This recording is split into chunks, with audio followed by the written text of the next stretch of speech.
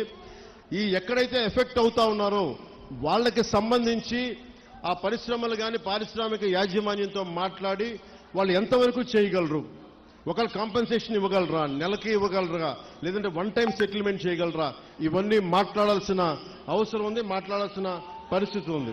అది మీకు అంటే ఇవన్నీ చేయడానికి నాకు కనీసం ఒక 3 నెలలు సమయం కావాలి. 3 నెలల సమయం తర్వాత ఖచ్చితంగా ఒక పరిష్కార మార్గానికి తీసుకొచ్చి, ఇది ఎందుకంటే పిఠాపురం మోడల్, ఈ పొల్యూషన్ మోడల్ రాష్ట్రం అంతా అప్పీల్ అవుతుంది, అప్లై చేయాల్సిన పరిస్థితులు వస్తూ ఉన్నాయి. ఎందుకంటే పరిశ్రమలు రావాలి. ఉదాహరణకి మీకు భీమవరం దగ్గర ఆక్వా పార్క్ ఉంది. ఆక్వా పార్క్ పెడితే ఏం జరిగింది, అక్కడ కూర్చోబెట్టి రాత్రి గొడవలైనవి. కానీ ఆక్వా పార్క్ పోలీసులు ఛార్జ్ చేశారు, కేసులు పెట్టారు, కానీ పరిష్కారం దొరకలా. మనకు అలాంటి పరిస్థితులు రాకూడదు. నేను ఒకటే చెప్పాను, జనసేన నాయకులకు కావచ్చు, ఇంకే నాయకులకైనా కావచ్చు, ఎవరైనా సరే ఈ కాలుష్యాన్ని అర్థం చేసుకొని దీని మీద ఒక మీకు కథ చెప్పేవాళ్ళు కావాలంటే ఈ రోజుకి మీకు కూర్చోబెట్టి ఆకాశాన్ని చెప్పేస్తా, 3 రోజులు అయిపోతుంది సమస్య. నేను మాట చెప్పేయగలను, నేను మిమ్మల్ని కూర్చోబెట్టి మీ చేత చప్పట్లు కొట్టించుకుని వెళ్ళిపోగలను, కానీ ఏం చేయను. అలా కాకుండా నేను 3 నెలలు ఎందుకు సమయం, 100 రోజులు సమయం ఎందుకు అడుగుతున్నానంటే, చాలా త్రికరణ శుద్ధిగా ఒక మీ సాటి మత్స్యకారుడు ఎంత కష్టపడుతుందో అర్థం చేసుకొని దాన్ని ఉద్దేశంలో పెట్టుకొని మాట్లాడుతున్నాను. అందుకని నాకు మీకు ఒకటి చెప్తున్నా, నిజం కురచ బొంకు పొడం అంటారు.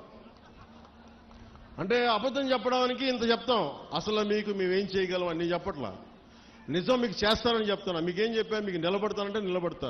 మీకు రోడ్డు ఇక్కడ ఉప్పాడ ప్రొటెక్షన్ వాళ్ళు చేస్తారంటే చేస్తాం. దాన్ని కూర్చోబెట్టి మీరు రేపు నుంచి ప్రతి గంటకి ఏమైంది డేటా అంటే అలా కుదరదు. మీకు నా టర్మ్లో, నా టెన్యూర్లో మీకు చేసి పెడతాను. ఉప్పాడ ప్రొటెక్షన్ వాల్ వచ్చి తీరుతుంది. అలాగే అది నేను మన అమిత్ షా గారితో, మోడీ గారితో మాట్లాడుకుని తెప్పించగలను. ఇది చాలా మంది సంబంధించిన వ్యక్తులు, పారిశ్రామికవేత్తలు. దీనికి ఎందుకు 100 రోజులు అడుగుతున్నాను చెప్తా మీకు. అన్ని నా చేతుల్లో లేవు. ఇండస్ట్రీస్ మినిస్టర్తో మాట్లాడాలి, ఫిషరీస్ మినిస్టర్తో మాట్లాడాలి, అలాగే కూర్చోబెట్టి మనకి ఏవైతే ఈ షిప్పింగ్ ఇండస్ట్రీ వాళ్ళతో మాట్లాడాలి. అలాగే మనం కూర్చోబెట్టి వాళ్ళు అడుగుతుంది ఇంకోటి ఏంటంటే, మాకు ఎంత డ్యామేజ్ జరుగుతుంది, వాస్తవాలు, దీని పొల్యూషన్ కంట్రోల్ బోర్డుతో కూర్చోవాలి. ఇవన్నీ కూర్చొని చేసే వరకు అందుకు నాకు ఒక చాలా కలెక్టర్ గారు కూడా షణ్మోహన్ గారు తెలుసు పాపం ఎంత కష్టపడి చేస్తా ఉన్నారు మనందరి కోసం, పిఠాపురం అభివృద్ధి కోసం. మన పాడా యాక్ట్ మన చేశాం, మనకి డెవలప్మెంట్ బోర్డు పెట్టాం పిఠాపురంకి. ఇన్ని సంవత్సరాలు ఎప్పుడు జరగల. అందుకని మీరు నా మీద నమ్మకం ఉంచి మీరు రోడ్ల మీదకి వచ్చి మీరు గొడవలు చేస్తే నేను వస్తా, మీరు తిడితే నేను పడతా. మీరు మీ ఇంట్లో కుటుంబ సభ్యుని కాదు ఇంకెవరిని తిడతారు, బయట ఉండి తిట్టరు కదా. నేను ఎమ్మెల్యే అంటే కూర్చోబెట్టి నేనేదో కిరీటాలు పెట్టుకునే నేనేం లేను. మీరు మాట పడితే భుజాల మీదకి ఎత్తుకున్నప్పుడు నా భుజం మీద దెబ్బ కొడితే నేను భరిస్తాను, ఎందుకంటే మీరు నా కుటుంబం. మీ చేత తిట్లు తింటాం ఇవన్నీ నాకు అవసరమా లేదా నేను ఆలోచించట్లా. నాకు మన మత్స్యకారులంటే ప్రేమ కనుక నేను మాట్లాడుతున్నాను, మన సోదరులంటే ప్రేమ నాకు. కానీ మన జీవనోపాధి దెబ్బ తినకూడదు. జీవనోపాధి ఈ సమతుల్యత కోసం కూటమి ప్రభుత్వం ఒక ఉన్నత స్థాయి కమిటీని కూడా ఏర్పాటు చేసింది. అందుకే నాకు ఆ సమయం ఇవ్వాలని మీకు మనస్ఫూర్తిగా కోరుకుంటూ,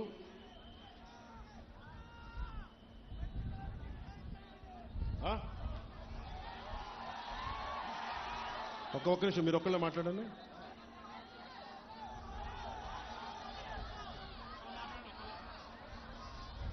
మీరు చెప్పండి.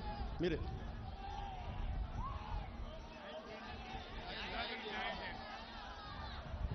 న్యాయం చేయకపోతే ఇంత పెద్ద మీటింగ్ పెడతాం, న్యాయం చేయడానికే కదా ఇక్కడికి వచ్చింది. కాకపోతే ఒకటి చెప్పాను, పారిశ్రామికవేత్తల్ని ఎవ్వరు కూడా రాజకీయ నాయకులు దయచేసి మీకు న్యాయం చేస్తామని చెప్పి మిమ్మల్ని ఎగదోసి పబ్బం గడుపుకుంటే మీరు దయచేసి అలాంటి వలలో పడకండి. అది రైట్ అవ్వదు. మనం ఏమవుద్ది, పారిశ్రామికవేత్తలను బెదిరిస్తే మీకు పర్మనెంట్ సొల్యూషన్ రాదు. మీ అందరికీ తల 10,000 25,000 పడేసి నాయకుల కింద ఇచ్చేసి చేతులు దులుపుకొని వెళ్ళిపోతాను. నేను అలాంటి చేయడానికి రాలా, అలాంటి నేను చేయను. అవసరమైతే ఉప్పాడలోకి వచ్చి మీ చేత తిట్లు తినడానికి సంసిద్ధంగా ఉంటాను తప్ప నేను అలాంటి బ్యాక్ డోర్ పనులు నేను చేయను. సో అందుకని మీ అందరికీ మీరు నా మీద నమ్మకంతో ఉండండి.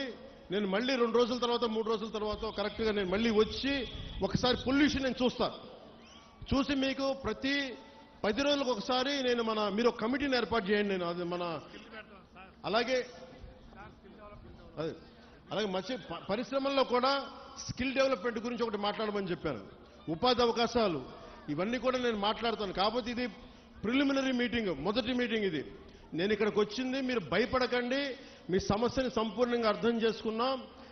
ఒక డిప్యూటీ సీఎంగా కాదు, ఎమ్మెల్యేగా కాదు, మీలో ఒకటిగా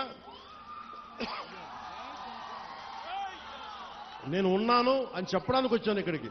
అందుకని 3 రోజుల తర్వాత వచ్చి మీకు time to time deputy CM పేషీ నుంచి మీకు మీడియా దగ్గర నుంచి మన నాయకుల కూటమి నాయకుల దగ్గర నుంచి అందరి తరఫున మీకు తెలియజేస్తాం. ఏ మాత్రం మీకు కోపం ఉన్నా తాపం ఉన్నా మీరు దెబ్బలు తినడానికో మీ చేత తిట్లు తినడానికి నేను సంసిద్ధంగా ఉన్నాను. నేను ఎక్కడికి పారిపోను, ఇక్కడే ఉంటాను. ఇది మన నేల, ఇది మన ఊరిది, మనం ఎక్కడికి పారిపో, ఇక్కడే ఉంటాం. సో మనస్ఫూర్తిగా మీ అందరికీ ఈ భరోసాతోటి మీరు నాకు ఒక 3 నెలలు సమయం ఇవ్వండి.